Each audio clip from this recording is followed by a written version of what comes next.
Bonjour à tous.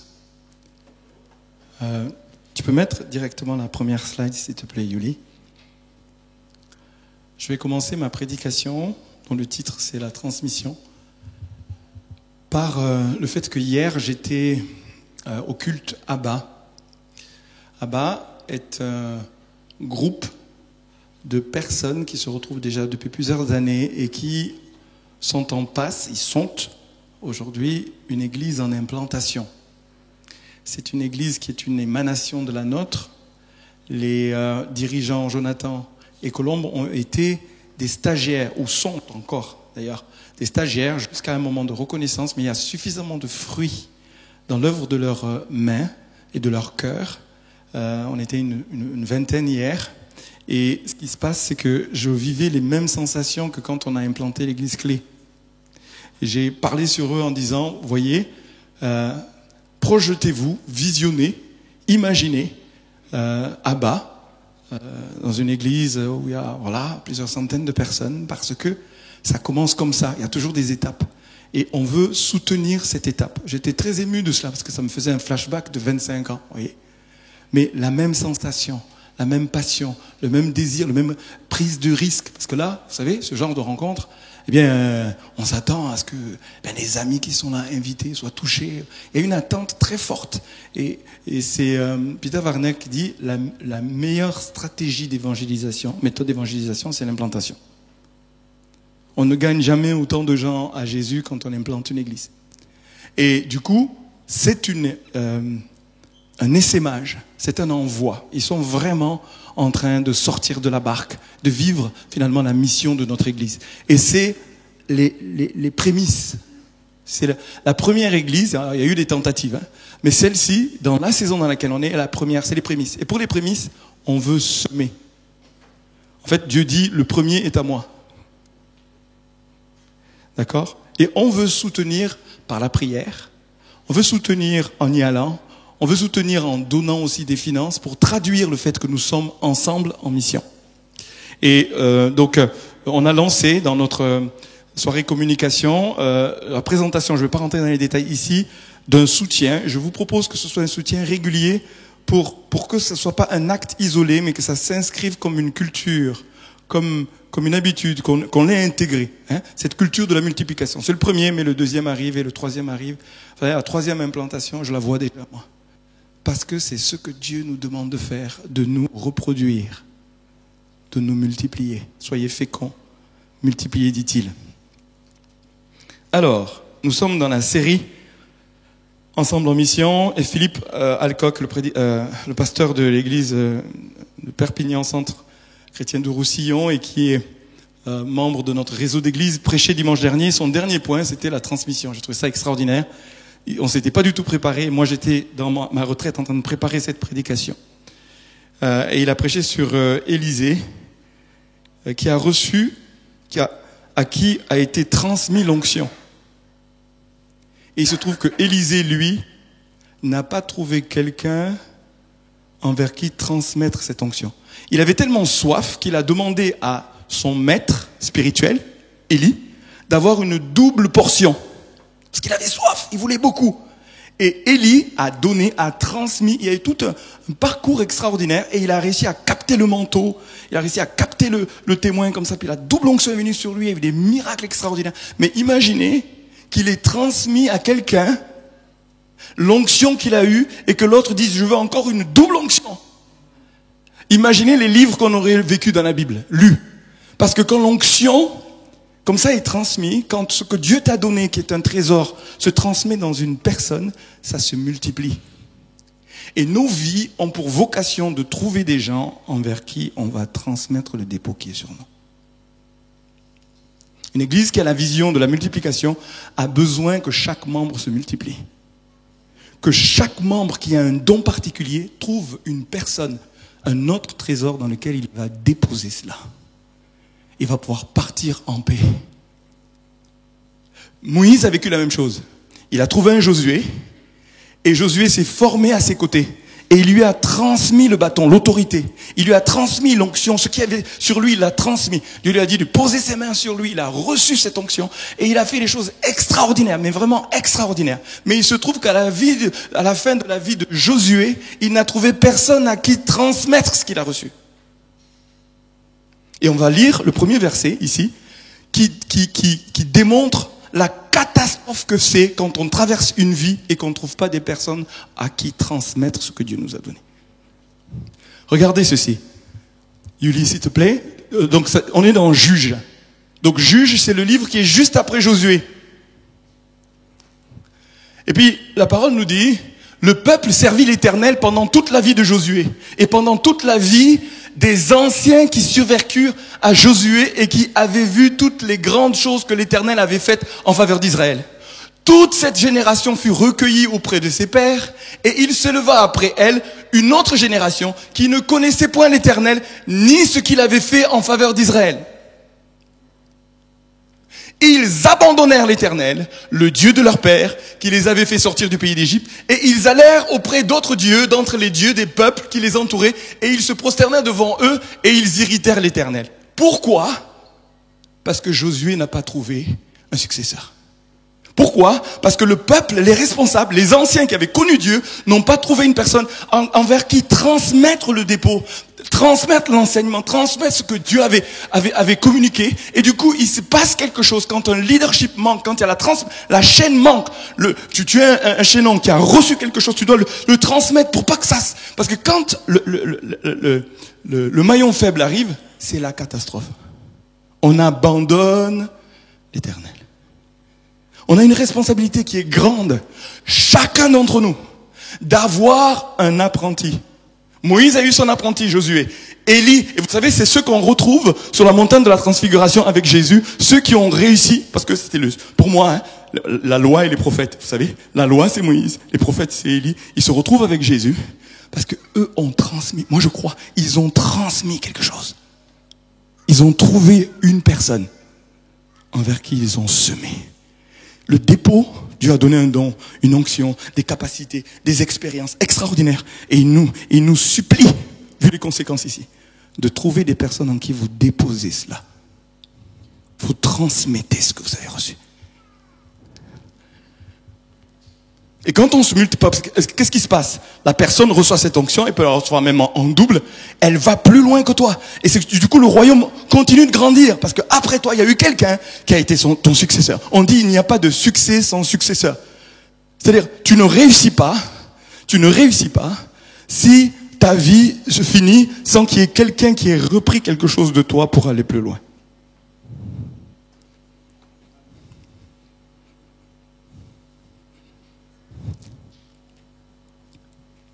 Et ce qui résume, on est dans Josué 21, le livre de Juges plutôt 21, c'est en ce temps-là, il n'y avait point de roi en Israël, chacun faisait ce qui lui semblait bon. C'est terrible. Résultat d'un Josué et des anciens qui ne trouvent pas des successeurs, c'est que tout le monde fait ce qui lui semble bon. Une catastrophe. Une catastrophe. Et je veux pas nous mettre de pression trop là, mais un peu quand même. Pas une pression malsaine. Mais vous allez voir, Jésus nous demande de faire la même chose. La définition de transmission, assez simple, hein, c'est action de faire passer un bien d'une personne à une autre. Je répète, action de faire passer un bien, Il y a des biens précieux que Dieu nous a confiés, nous devons nous mettre en mouvement. Et c'est ma prédication ce matin. Comment susciter des apprentis autour de nous? Alors, apprenti, c'est un autre mot pour disciple. Je le trouve plus sexy, ce mot, moi.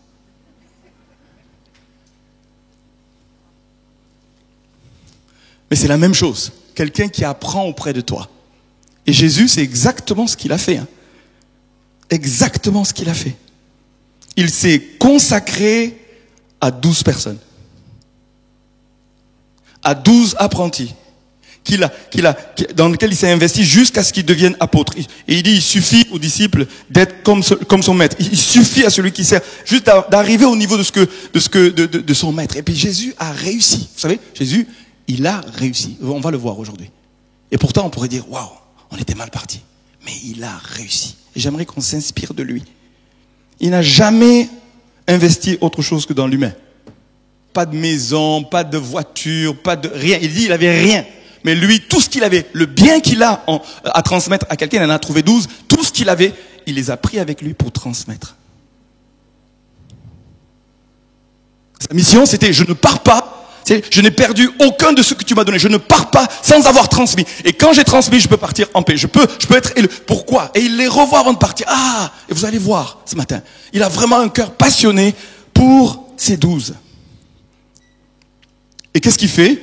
Il est choisi, on va le voir. Mais je vais vous donner les points pour que vous ayez un peu l'idée de mon plan ici jusqu'à ce qu'on prie ensemble. Il leur donne la théologie, la théorie. Il leur explique la mission qu'il a. Il le démontre. En fait, on peut le voir. On est dans Matthieu. Si je prends Matthieu, dans Matthieu 5, 7, Jésus, après Matthieu 4, il entre dans son ministère. Quand il entre dans son ministère, la première chose qu'il fait, il fait de la théologie. Il explique ce qu'est le royaume. On appelle ça la béatitude. D'accord? Chapitre 5, chapitre 6, chapitre 7 de Matthieu, ce sont les chapitres que j'ai le plus lus de toute ma vie. La théologie.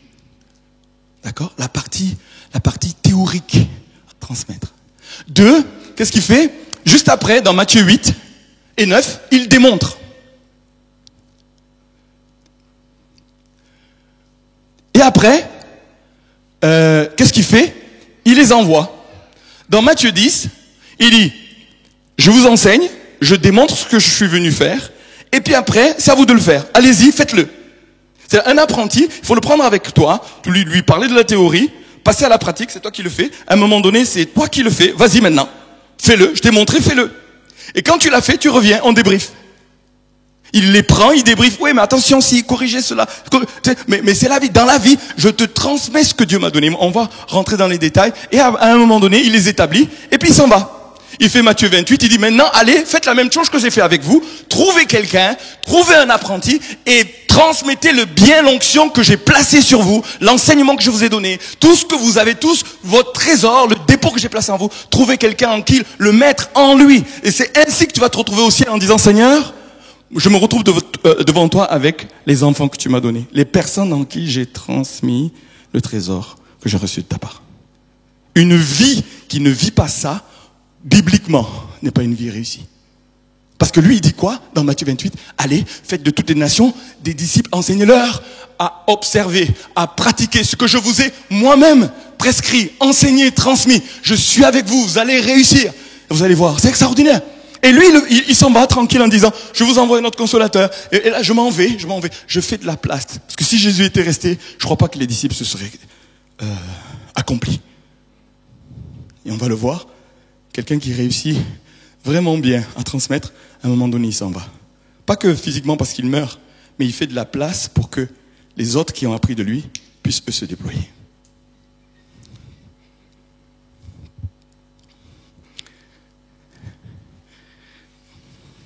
Alors maintenant, j'ai envie de vous poser la question, qui est ton apprenti ou sera ton apprenti? Je ne veux pas qu'on quitte ce lieu sans que cette question t'habite, te hante. Hanter, non, c'est pas, non. Te possède. C'est pas mieux? Non mais. T'impacte. Mais regardez, dans la parole, il y a une femme que je trouve extraordinaire et ça va être l'objet de notre prière à la fin. C'est Rachel, elle n'a pas d'enfant et elle dit à son mari, donne-moi des enfants ou je meurs. J'aimerais que nous finissions ce culte en disant à Dieu, donne-moi un apprenti ou je meurs.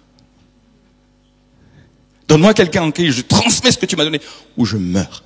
Vous savez, en ce moment, moi, j'ai 5 apprentis. Non, 10. Non, mais je suis officiellement tuteur.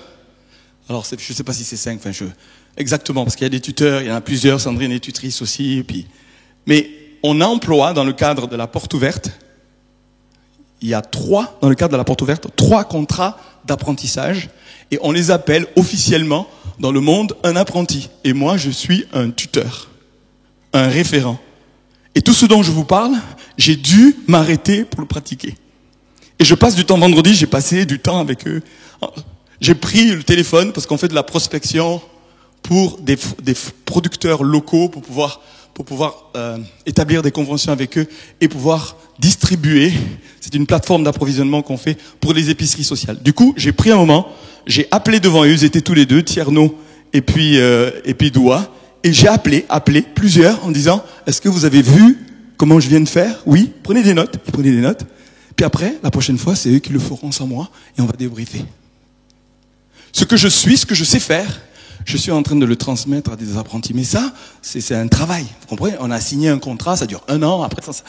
Mais il y a d'autres comme ça apprentis qui ont été là l'année dernière pendant 2 ans, 7, où la même chose se fait. Je dois mettre en parole, en mots, ce que je sais et le transmettre. C'est ce qu'on va voir. 7 points, puis après on va prier ensemble. C'est tellement important. Moi, j'ai l'impression d'être au cœur de ce pourquoi je suis fait en faisant ce que je fais en ce moment. Je peux vous dire, je suis en train de me réaliser parce que je suis fait pour faire ce que je suis en train de faire. Dans mon domaine. Je suis pasteur, il faut que je me reproduise et que je transmette ce que Dieu m'a donné à d'autres pasteurs ou à d'autres ministères. Et j'ai organisé ma vie pour cela, parce qu'il y a d'autres pasteurs, leur vie est de faire toute autre chose que de se reproduire. Ce que Jésus nous a demandé, c'est de trouver des apprentis et de transmettre. C'est ce que j'ai organisé ma vie pour le faire, non seulement dans le séculier, ça me prend je sais pas combien de temps, mais je me dis en faisant cela, je crois que Dieu sourit envers moi. Il dit, bon et fidèle serviteur. Qui c'est qui aimerait entendre cela, hein? Bon et fidèle serviteur. Entre dans la joie de ton maître. La première chose, pour pouvoir entrer dans ce processus, c'est de connaître sa mission, ses forces, ce que tu as à transmettre. Tu ne peux pas transmettre si tu ne sais pas ce que tu as à transmettre. On transmet quelque chose qui correspond à nos forces, à nos zones de grâce, à un domaine où tu sais que Dieu t'a appelé, à un domaine où il y a de l'expérience, il y a du fruit, tu l'identifies.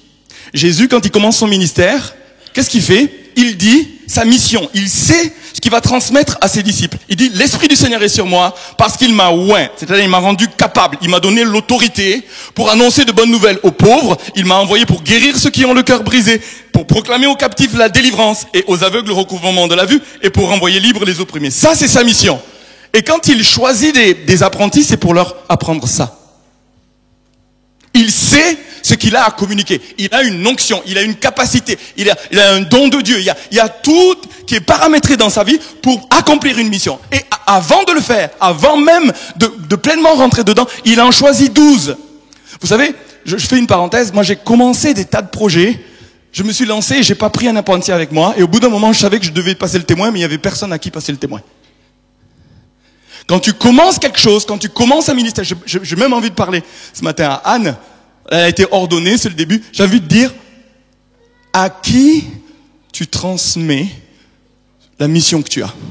Commence maintenant. Ne dis pas, il arrivera un jour, je suis prêt, l'Esprit du Seigneur est sur moi, il m'a envoyé, je dois avoir un Badawan à côté de moi. Appelez-vous Badawan si vous voulez, voyez? Badawan? Padawan. Padawan. Là, il y a de la culture, là, par là. Une culture cinématographique, mais est-ce que tout le monde saisit Padawan? On est dans Star Wars, n'est-ce pas? Mais un disciple, quelqu'un qui apprend. Dès que tu commences ton ministère. Ce qui fait que j'ai galéré après coup à essayer de trouver quelqu'un à former alors que je devais passer à autre chose et puis j'avais pas pris de suite quelqu'un. Maintenant, je sais, pour pouvoir rentrer dans la mission que Dieu m'a donnée, il faut que je trouve maintenant et que je continue à multiplier des apprentis. Jésus, d'emblée, il dit ça, il choisit 12 et il rentre. C'est très important, c'est la première des étapes. Connaître tes zones de grâce, tes forces, ta mission. Identifie-les. Et la deuxième étape, c'est de mettre des mots sur ce que tu veux transmettre. C'est-à-dire, des fois les gens, ils sont doués pour quelque chose, mais ils savent pas mettre des mots. C'est-à-dire, permettre à l'autre de comprendre, finalement, ce qui fait que tu es bon dans ce que tu fais. Si tu veux transmettre, il faut permettre à l'autre de savoir, finalement, comment ça marche. La théorie. d'avoir le mode d'emploi. Vous voyez, tu as quelque chose, ça va marcher, mais tu fais un mode d'emploi. Tous ceux qui créent quelque chose, qui est un peu compliqué, il y a toujours un mode d'emploi. Il faut que le tuteur, le maître, le référent écrivent ce qui va transmettre. Nous, on a une apprentie, donc il y en a 3 dans la porte ouverte, mais on en a une dans notre petite société qu'on a. L'État a mis en place un dispositif appelé contrat d'apprentissage avec des subventions. Donc, elle nous coûte rien. Pas compliqué. On a des ressources, elle apprend pour 50%, mais 50%, elle est là, cadeau. On peut de temps en temps bénir le gouvernement. Est-ce qu'on peut faire ça ce matin? Moi, je bénis le gouvernement. Alléluia. Et d'ailleurs, Dieu nous a appelés à bénir le gouvernement. Cette initiative est extraordinaire. Ça change la philosophie d'apprentissage.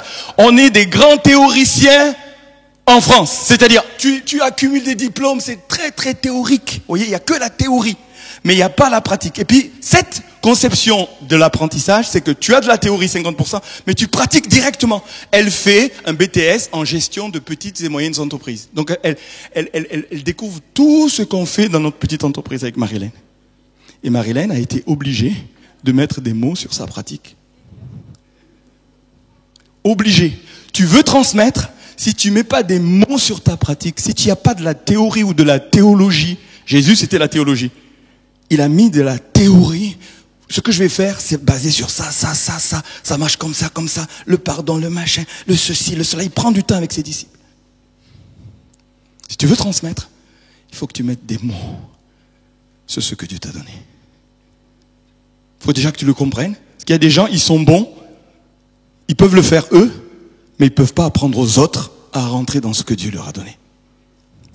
C'est pour ça qu'il y a des tas de structures qui s'arrêtent. C'est-à-dire ils ont super bien réussi, mais ça s'arrête. Il n'y a pas eu de transmission, il n'a pas su embarquer des gens. Et ça s'arrête. Pour moi, il n'y a rien de plus malheureux que ça. C'est beau, mais ça aurait dû être transmis à quelqu'un qui va le reproduire et le donner à d'autres. Surtout si c'est un don de Dieu.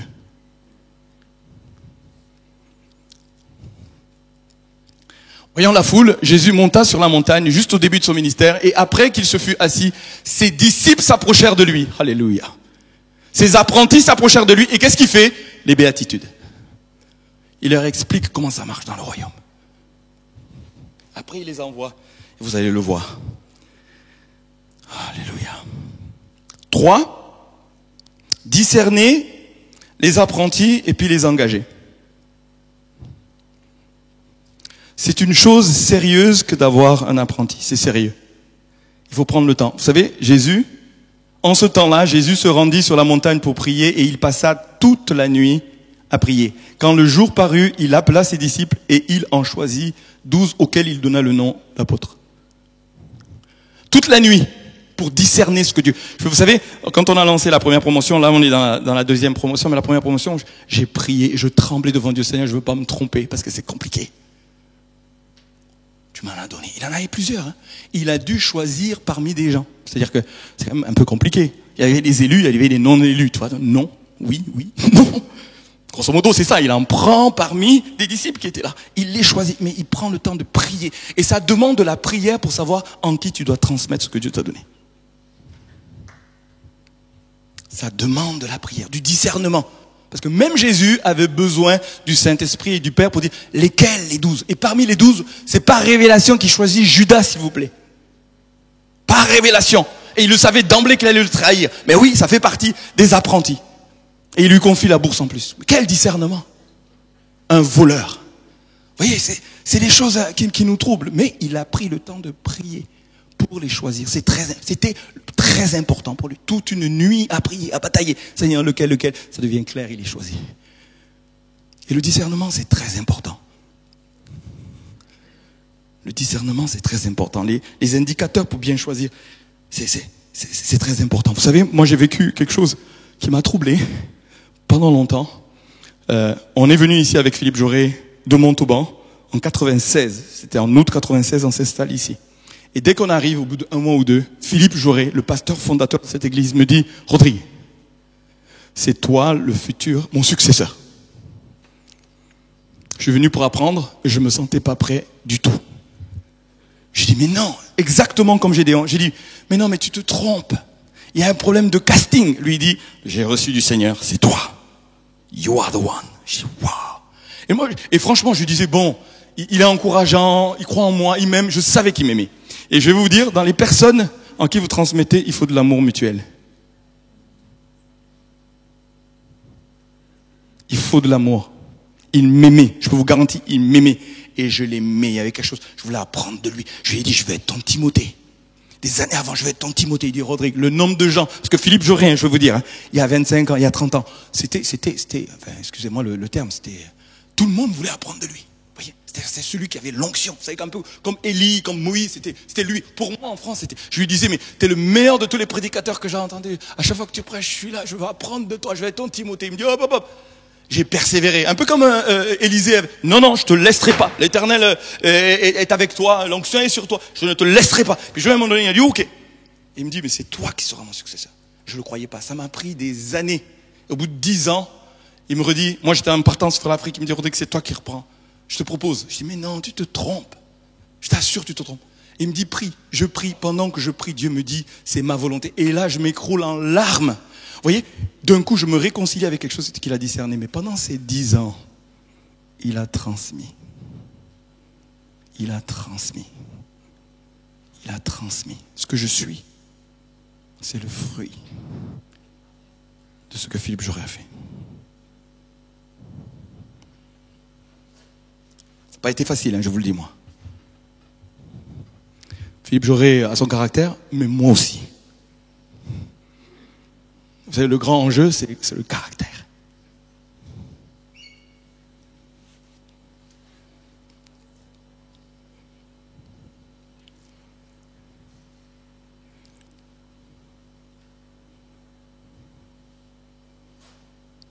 Paul dit à Timothée, son apprenti, dans 2 Timothée 2.2, vous ne l'avez pas là dans les slides, parce que j'ai... l'enseignement que tu as reçu de moi et que de nombreux témoins ont confirmé, transmets-le à des personnes dignes de confiance qui seront capables à leur tour d'en instruire d'autres. Dans le discernement des personnes, discerner s'ils sont capables après eux de transmettre. Presque j'ai envie de dire, Élie n'a pas bien discerné, ou en tout cas il n'a pas veillé à ce que Élisée transmette. Moïse n'a pas veillé à ce que Josué transmette. Surtout après toi, trouve quelqu'un qui reprend le témoin. Qu'il soit capable de le transmettre à quelqu'un d'autre. C'est-à-dire que la chaîne ne se rompe pas, quoi. C'est qu'il n'y ait pas un maillon faible, il n'y ait pas quelqu'un qui finalement vive pour lui-même et puis qui ne transmette pas. La mission, nous sommes un projet de génération en génération. L'Église, c'est de génération en génération. Il faut que notre génération trouve des personnes en qui transmettent pour qu'ils aillent plus loin et que ça monte. C'est ça, jusqu'au retour du Seigneur. Donc, capable de transmettre après eux. Donc, les critères dans le discernement, le caractère. Il dit des hommes fidèles, des hommes fidèles. La fidélité, vous savez, c'est quelque chose de rare, la vérité. C'est un fruit de l'esprit. C'est un travail du caractère. Quelqu'un de fidèle, quelqu'un qui est capable de retransmettre une compétence, quelqu'un qui est enseignable, parce qu'il va devoir apprendre de toi. Il y a des gens, ils sont remplis d'eux-mêmes, ils savent déjà tout. Ils viennent apprendre, mais ils savent tout, ils vont te dire. Alors je dis, mais c'est super que tu aies l'initiative, mais voici le protocole. En fait, protocole. Quel est le protocole? Comment ça marche? Suis le protocole. Après, à un moment donné, quand tu as appris, tu vas pouvoir faire des propositions. Ça marche comme ça. Sois enseignable. Trouve des gens qui soient enseignables. Parce qu'ils vont apprendre de toi, ils vont l'intégrer et ils vont se l'approprier avec leur personnalité. Mais un temps, il faut apprendre. Tu sais, moi je dis, je vais le sacramentaliser. J'ai reçu de Philippe Jaurès, son nom. Lui, il l'a jaurétisé de je ne sais pas qui. Moi, je l'ai sacramentalisé. Je le prends, je le fais mien. Mais il y a un temps, je le reçois.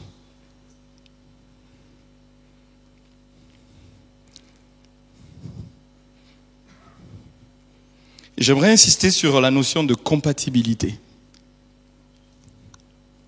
Il faut qu'il y ait de l'affect. Vous savez, les profs qui m'ont le plus impacté, ils m'ont aimé. Et je les ai aimés. Je rentrais dans une classe, il y avait un prof, il y avait quelque chose qui se passait. J'ai appris énormément parce qu'il y avait de l'affect. Je me souviens, ma prof de philo, mais vraiment, Sacramento, vous nous avez encore sorti des versets dans cette dissertation.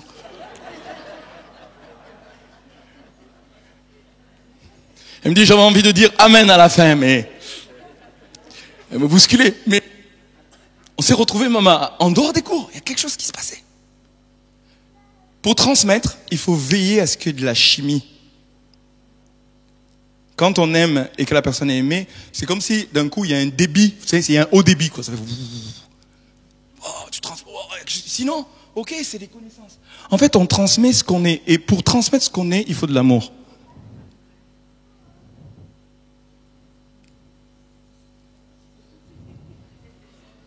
J'insiste. La mission de Jésus, là, c'est l'amour. Il en a choisi 12 parce qu'avec eux, il y avait une chimie, il y avait quelque chose de particulier. Et c'est important. C'est important. Je continue. À un moment donné, quand on discerne, qu'on recrute, qu'on engage, après, il faut montrer, démontrer. Et je vais vous citer Matthieu 8 tout à l'heure. Relisez Matthieu 8. J'ai pris que les titres de Matthieu 8. Il finit la théorie et il fait lui-même. Il dit, guérison d'un lépreux, guérison du serviteur du centenier, guérison de la belle-mère de Pierre, tempête apaisée, 2 démoniaques délivrés, en un chapitre. Avant, c'était que de la théorie, là, c'est que de la pratique et il démontre. Je vous le fais. L'onction est sur moi, vous voyez. Boum, bam, boum, boum, boum, boum, boum, les démons. Oh, ils sont en train de suivre. Comment t'as fait ça? Comment ça s'est passé? Pourquoi on n'est pas arrivé? Il le fait et les apprentis posent des questions. Attends, mais alors, puis après coup, la Bible nous dit, après coup, ils se retrouvent et puis ils ajustent. Mais comment t'as réussi? Pourquoi t'as fait ceci? Et puis ils posent des questions. Ça s'appelle du débriefing. Je le fais, si je le fais, ok, tu dois savoir, tu dois poser des questions. Mais pourquoi ceci? Ok, je t'explique. Mais c'est moi qui suis en train de le faire. Je le fais. Regarde. Alors, on pose des questions. Vous savez, un des signes pour les critères d'un bon apprenti, c'est qu'il pose des questions. Et il pose des questions intelligentes, pertinentes. Je dis, là, il y a un truc là. Et moi, je dois dire que j'ai fatigué Philippe Jaurès avec des questions. Ceux qui me connaissent, je pose des questions. Mais pourquoi? Vous savez, comme les enfants, quand ils sont en train d'apprendre. Pourquoi? Pourquoi? Tu essaies de répondre. Pourquoi? Maintenant, c'est comme ça. Pourquoi? Un apprenti qui pose pas de questions, c'est pas bon. Parce que le questionnement est un principe d'apprentissage. Est un signe que la personne est en train de chercher à progresser, à aller plus loin. Mais il démontre. Si tu as des choses à transmettre et que tu peux pas démontrer, la théorie oui, mais à un moment donné, il faut bien le faire. Parce qu'il faut être un maître. En tout cas, dans ce domaine, il faut avoir de l'expertise, il faut avoir de l'expérience, il faut avoir quelque chose qui marche et que tu puisses répondre aux questions, tu puisses montrer comment on fait. De telle sorte que l'autre apprenne par la pratique. Il y a des tas de gens, je ne sais pas le pourcentage, mais qui n'apprennent réellement quand c'est pratique. Et je peux vous dire, dans nos églises, on a trop de théorie. C'est même pas de la théologie, excusez-moi. De la théorie. Et pas assez de pratique. Comment on chasse un démon? Quelqu'un a déjà chassé des démons ici? Ok? Finalement, assez peu, hein, ça fait partie de la mission. Hein.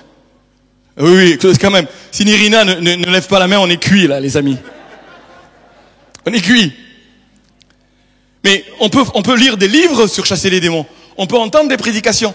Mais quand après, dans l'entretien, le démon se manifeste, comment on le discerne? Mais t'as quelqu'un à côté qui dit, c'est ça, tu vois, là c'est ça qui se passe, là c'est ça qui se passe. Mais j'espère, Nirina, que je connais pas les noms, mais je vais te poser les questions. C'est qui les apprentis? Sinon, vous voyez, c'est-à-dire demain, Dieu l'appelle à aller ailleurs. Il faut des Nirinettes au milieu de nous.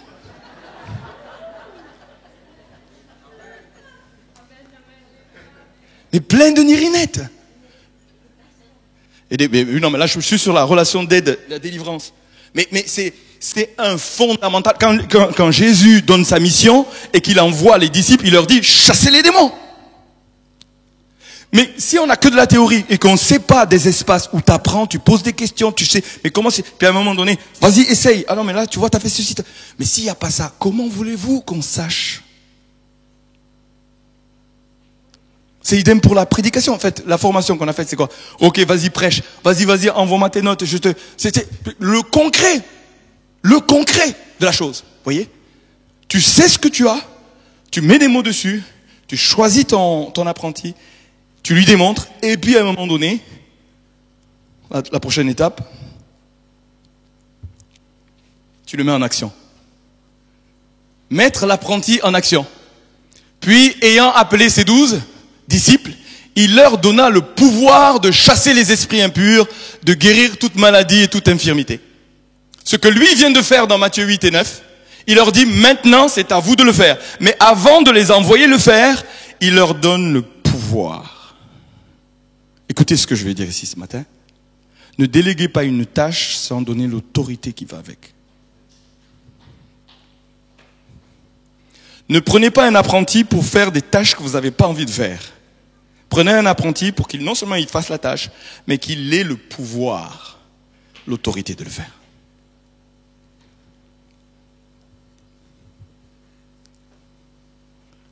Il leur donne le pouvoir, et je peux vous dire, c'est quelque chose. Il faut être sécure pour dire, ok, c'était moi la star, c'est moi, les gens, c'est les démons de Dieu, Jésus, fils, là, c'est vous qui allez le faire, et c'est vous qui allez, et ils y vont, mais ils s'éclatent. J'ai l'impression, moi j'aurais aimé faire partie de cette mission-là, parce que tu as une puissance qui fait que, vous avez vu Bruce Tout-Puissant? Les disciples, ils n'étaient pas tout sanctifiés, et ils utilisaient power. I got the power, tu sais. Tu fous, oh, les démons fuient, oh, juste il fait ça, tu oh, t'as vu, il est tombé. Pour moi, c'était pas loin de ça, Tu as pris le malade, oh, ils sont guéris, oh, puis ils enchaînent, oh là là, c'est magnifique. Nous, maintenant, on a la puissance. Ils n'étaient pas encore prêts. Mais Jésus prend le risque. J'aimerais nous dire, prenons nos risques avec nos apprentis. Parce que, je vous garantis, ils n'étaient pas prêts. Je veux dire, il y a des critères de maturité. Après coup, ils vont lui dire, c'est qui le premier? C'est un machin, je vais être à ma droite, je vais être à la gauche. Ils sont pas prêts. Il leur redonne une leçon. Attends, on bouge pas. Non. Dans le royaume, celui qui va être premier, il faut qu'il soit le dernier. Ils n'avaient pas tout compris parce que c'était quand même un peu essentiel cette question. Et il dit, je leur ai donné le pouvoir. C'est comme si tu donnais le permis ou une voiture à quelqu'un qui n'a pas vraiment le permis. Pour moi, c'est ça. Ils n'ont pas la capacité. Mais Jésus prend des risques. Le nombre de fois, nous, on aime bien avec Marilyn recevoir des enfants à la maison, garder les enfants des autres. Marilyn, elle est tellement impatiente de devenir grand-mère qu'elle prend les enfants des autres pour s'entraîner, en fait. Vous savez, les enfants, tu cuisines avec eux, c'est eux qui ont fait le gâteau. C'est-à-dire qu'ils en ont mis partout. En fait, la cuisinière, c'est elle qui fait. Mais ils font avec. Et à la fin, ils ont l'impression que c'est eux qui ont fait le gâteau. Oui, c'est moi qui ai fait le gâteau. Et puis Marilyn dit, ah, t'as vu, devant les parents, tu sais, fait la parent, oui, oh, bravo, ma chérie. En fait, vous voyez, c'est accompagné, il y a un cadre. Mais on prend des risques. Je voudrais nous engager à prendre des risques. C'est-à-dire qu'on marche sur l'eau. On apprend à marcher sur l'eau. On coule. Et on a le droit aux erreurs. En fait, nous, tout le monde a droit à l'erreur, mais nos apprentis ont droit à l'erreur à le faire dans un cadre donné. Prenons des risques, je vous en supplie. Trouvez des apprentis, confiez quelque chose, prenez des risques. Et vous savez, il ne faut pas un titre pour être en position de maître à transmettre quelqu'un. Tu peux être une maman et tu transmets à tes enfants. Mais juste identifie ce que tu as à transmettre. Ce que Dieu a confié. Pour que tu le transmettes. Vous savez ce que j'ai fait moi? J'ai noté les valeurs que je veux transmettre à mes enfants. C'est un document, c'est un testament de valeurs. J'ai écrit. Parce que je vais être sûr que ce que je sais que Dieu m'a donné, que j'ai acquis depuis ces années, je vais le transmettre. Et je m'assois avec chacun d'eux et régulièrement je dis, tu connais? Oui, on connaît, papa. C'est Adèle qui en avait un peu marre à bout d'un moment. Elle dit, mais on connaît. Et puis je dis, vas-y, répète. Elle répète. Je dis, bon, c'est bien.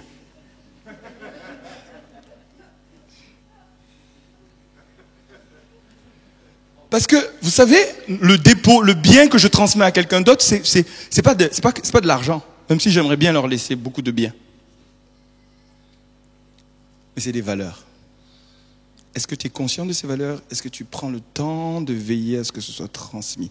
Théoriquement, transmis par la démonstration. Transmis en disant, fais-le. Vas-y, veille à ça. Ce qui fait que tu équipes ton enfant avec le dépôt que Dieu a placé dans ta vie.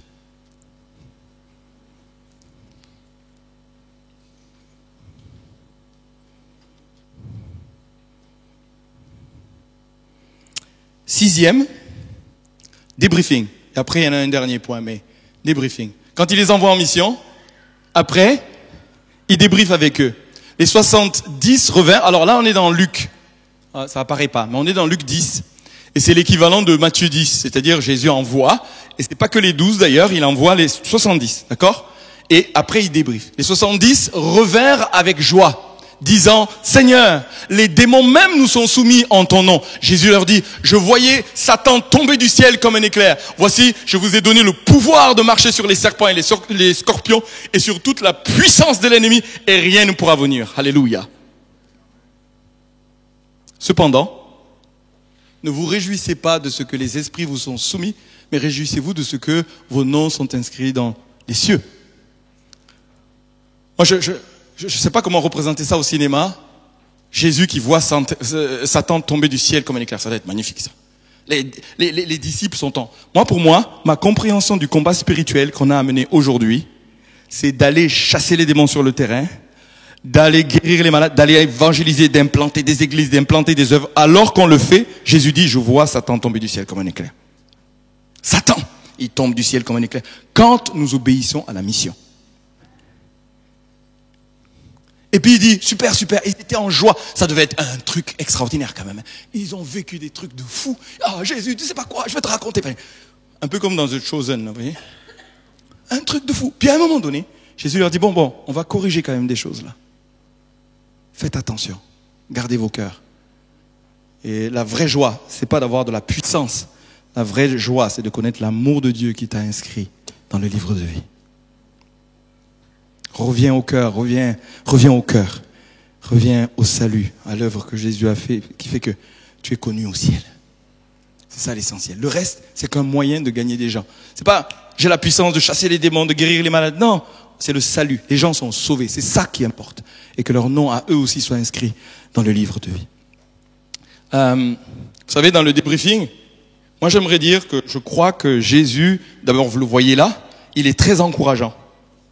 Et la culture d'encouragement est indispensable. J'aimerais tellement que dans notre église, on développe cette culture d'encouragement. On appelle ça un feedback de renforcement. C'est super ce que tu as fait. Bravo. Parce que Jésus, quand il fait ça, il dit quoi? Il dit bravo. J'ai vu Satan. C'est super, vraiment, bravo. On célèbre. Tu vois, il y a des cultures d'église, on ne veut pas gonfler l'ego. Ouais, non, ça on va prendre le melon et tout ça. Non, on dit rien. Non! Jésus l'a fait.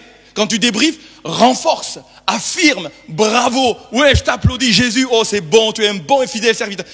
Dans la culture biblique, Jésus n'arrête pas d'encourager. Tellement il encourage que justement, ils sont portés à dire, bon alors, quand tu vas partir, c'est qui le premier? Je veux dire, le fait qu'ils disent, moi je vais être à ta droite, à ta gauche, ça veut dire que la culture que Jésus développait donnait le courage de vouloir être le premier.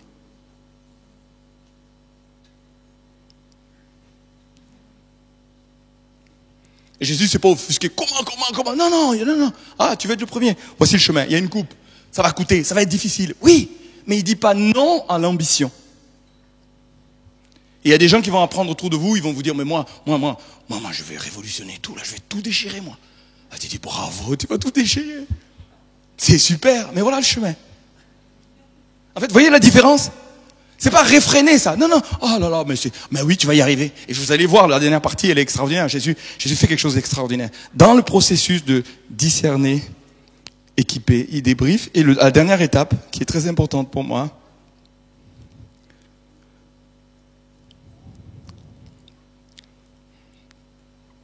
Jésus, alors qu'ils ne sont pas tout à fait prêts, leur dit, il est avantageux pour vous que je m'en aille. C'est un moment où il établit et il s'en va. Le bon maître apprend à être absent. On peut mesurer la qualité de ta transmission à ce qui se passe quand tu es absent. Jésus s'en va. L'Église grandit en l'absence de Jésus. On peut mesurer la qualité de sa transmission parce que, alors qu'il part, ça se développe. Alors qu'il part. C'est-à-dire, le grand souci, l'avantage de Jésus, c'est qu'il était sécure. Mais très souvent, quand on lève des gens, on se dit, mais à un moment donné, ils vont prendre ma place. Quand ils sont prêts, ils vont pouvoir dire, moi maintenant, j'ai envie de le faire. Maintenant que je sais le faire, j'ai envie de le faire. Laisse-moi la place. Non, vas-y, va te débrouiller toi là-bas. Jésus, il laisse la place. C'est-à-dire, il dit, je bâtis mon église, mais c'est vous qui allez le faire. Je compte sur vous, je vous donne les clés. C'est-à-dire, il dit, je vous donne tout ce qu'il faut pour que vous le fassiez. Okay? Et il se retire. Et l'autre, il dit, mais non, nous, on veut que tu restes. Non, non, non. Il est avantageux pour vous. C'est mieux que je m'en aille. C'est-à-dire, si je transmets, je crois suffisamment en vous pour que quand je suis pas là, vous allez réussir. Vous allez réussir. Il y a une prise de risque pendant qu'ils sont en train d'apprendre, mais il y a une prise de risque quand tu dis, maintenant, la formation est terminée. 3 ans et demi. C'est suffisant. Vas-y maintenant. Il est avantageux. Mesurez le fait de lâcher le domaine dans lequel vous êtes en position d'autorité. De la lâcher. Je vous ai donné le pouvoir. À un moment donné, toute autorité m'a été donnée dans le ciel comme sur la terre. Et dit, allez, allez, allez. Alléluia.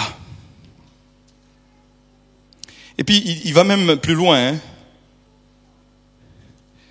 Il dit, vous ferez de plus grandes choses que moi. Bon, déjà, ils en ont fait de pas mal, hein. Guérissez les morts, ressuscitez les morts, ils en ont fait. Mais il dit, je m'en vais. Mais osez dire, lui, Jésus, le Fils de Dieu, vous ferez mieux que moi. Vous ferez plus que moi. C'est quand même extraordinaire.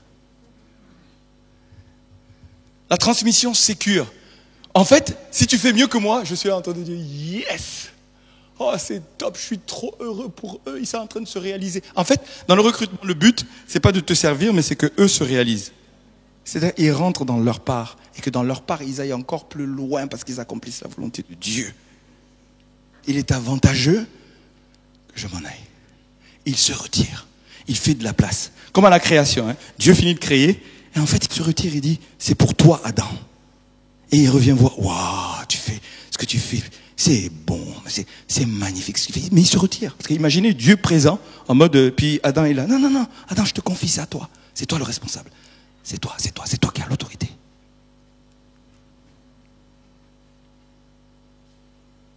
Et je me réjouis quand tu fais des choses encore plus grandes que moi. Je suis fier, je suis heureux quand tu t'accomplis dans ta part. C'est juste spécifique, tu es unique. Et Altaïr a dit une chose qui m'a touché quand on parlait de cela avec l'équipe de l'EPSO.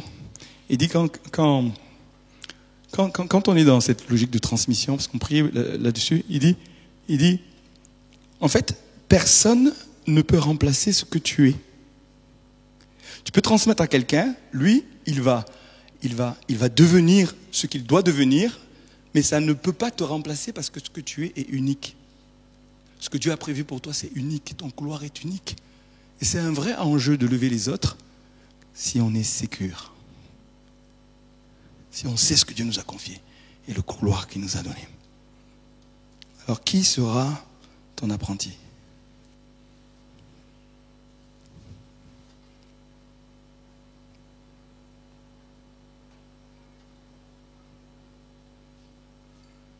Qui sera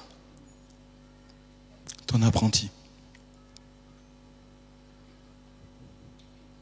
Je redis, ça peut être au travail, parce que Dieu t'a donné une zone de grâce là, ça peut être à la maison, tes enfants, ça peut être ta famille, ça peut être dans un sport, dans un club de sport, ça peut être absolument partout, mais tu vas donner le dépôt que Dieu a placé en toi. C'est spirituel parce que tu peux communiquer l'évangile comme les disciples ont communiqué l'évangile et qui devaient faire des disciples. Mais moi, je crois que c'est un principe pour tout. Tu es responsable des enfants, trouve. Ne quitte pas sans qu'il y ait quelqu'un. Imaginez une église où il y a de la ressource, où il y a un banc. Il y a plusieurs personnes qui sont formées, plusieurs personnes. Ils vont aller quelque part, ils vont être équipés pour servir là-bas.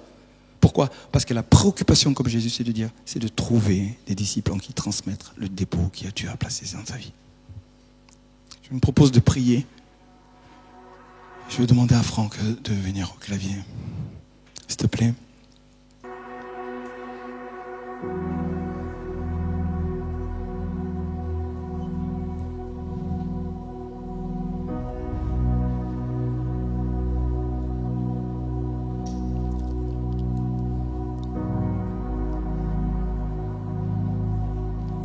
Je voudrais faire un appel pour les obstacles, envers les obstacles qui peuvent venir là, se lever vers vous en disant « Ok, Rodrigue, on a entendu ta prédication, mais moi, je suis confronté à la peur. Je ne sais même pas ce que j'ai entre mes mains. j'ai pas le temps à consacrer à quelqu'un.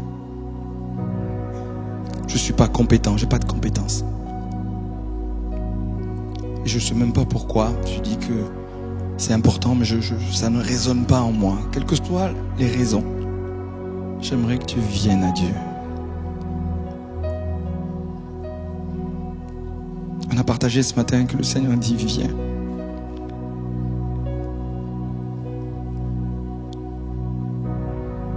Viens à lui avec ses verrous, ses résistances, ou tes questions, tes peurs, quel que soit ce que c'est. Viens. Il veut partager son cœur pour transmettre. Pour transmettre.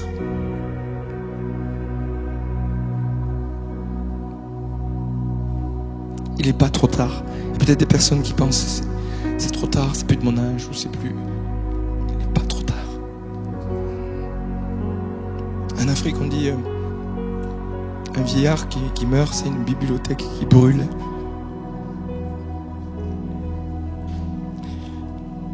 Laisse pas brûler ta bibliothèque. Transmets. Donne le trésor qui est en toi, le dépôt qui est en toi. C'est le Seigneur lui-même qui a déposé ces choses. Ce don vient de Dieu. Tout ton parcours, ça vient de lui. Et il te demande de le transmettre. Commence par la prière et s'il y a besoin d'aide, rapproche-toi d'amis, de proches. Rapproche-toi aussi de l'équipe de direction ici. Mais on veut vraiment assister à cette logique de lever partout où tu es. Lever. Lever. Lever. Alléluia. Je vous propose de dire à Dieu, donne-moi des enfants. Donne-moi des apprentis. C'est les personnes à aimer, c'est les personnes qui vont vous succéder.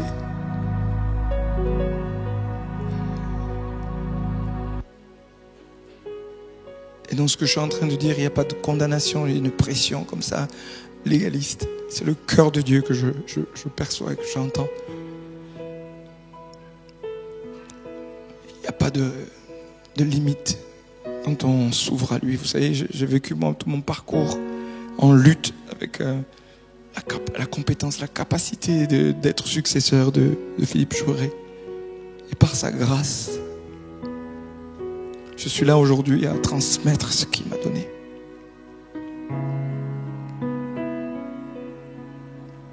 Notre capacité vient de lui.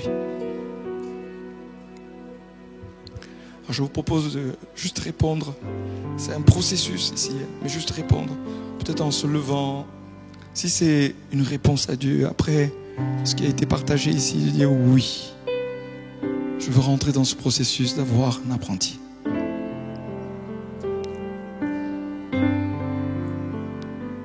Se lever devant lui en demandant sa grâce.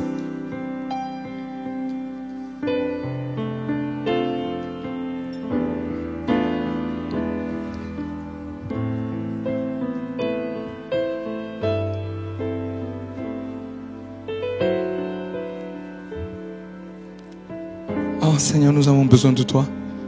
Et pour que les disciples réussissent leur mission, tu leur as envoyé le Saint-Esprit.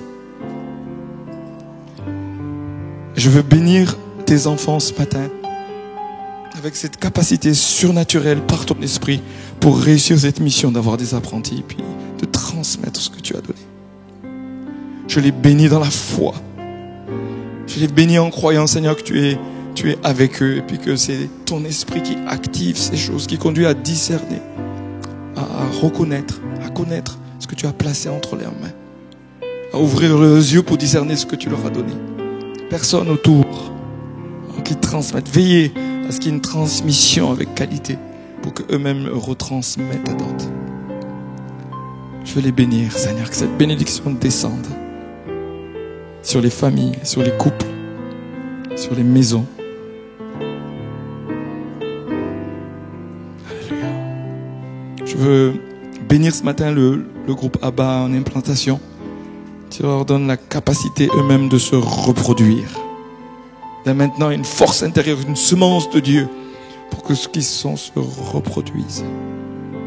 Au nom de Jésus-Christ. J'appelle tous ceux qui vont se lever en réponse à ton appel pour implanter d'autres églises, implanter d'autres œuvres, pour eux-mêmes se reproduire en gagnant d'autres à toi, former des disciples.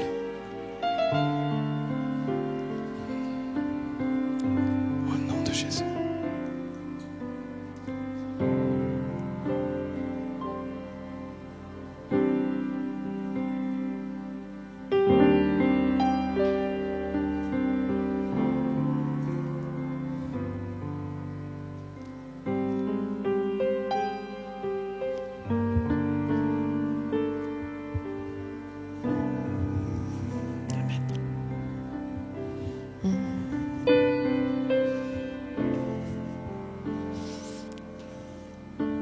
Ceux qui sont en lutte aussi avec l'identité.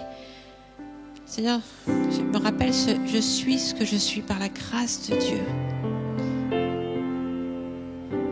C'est lui qui met ce dépôt en toi et c'est sa vie. C'est parce que sa grâce agit qu'on peut le faire. Et nous mettons notre foi dans la grâce agissante de l'œuvre de Dieu en nous.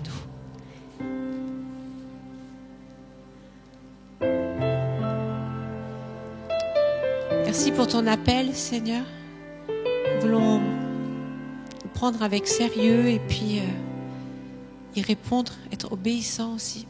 Tu continues à nous parler. Merci pour aussi les rendez-vous, les connexions divines, Seigneur.